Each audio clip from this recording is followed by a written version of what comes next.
गडचिरोली जिल्ह्यातील सर्व शासकीय विभागांनी दरवर्षी रिक्त होणाऱ्या पदांपैकी किमान 20% पदे अनुकंपा यादीतील उमेदवारांमधून भरावीत अशा सूचना गडचिरोली जिल्हाधिकारी अविशांत पंडा यांनी विभाग प्रमुख यांना दिल्या आहेत। अनुकंपा भरती प्रक्रियेस गती देण्यासाठी जिल्हाधिकारी कार्यालयात मंगळवार दिनांक 8 एप्रिल रोजी आयोजित बैठकीत ते बोलत होते।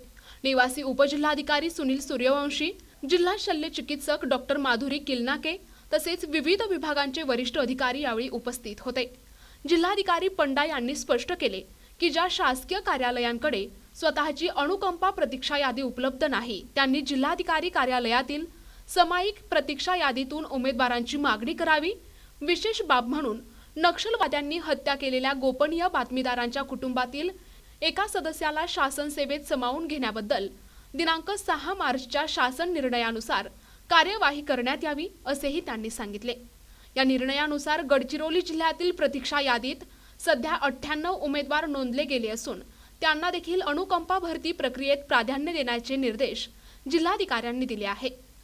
ही भरती प्रक्रिया पारदर्शक आणि वेळेत पार पडण्यासाठी सर्व विभाग प्रमुखांनी तातडीने आवश्यक कार्यवाही करावी असे आवाहन देखील जिल्हाधिकाऱ्यांनी केले आहे।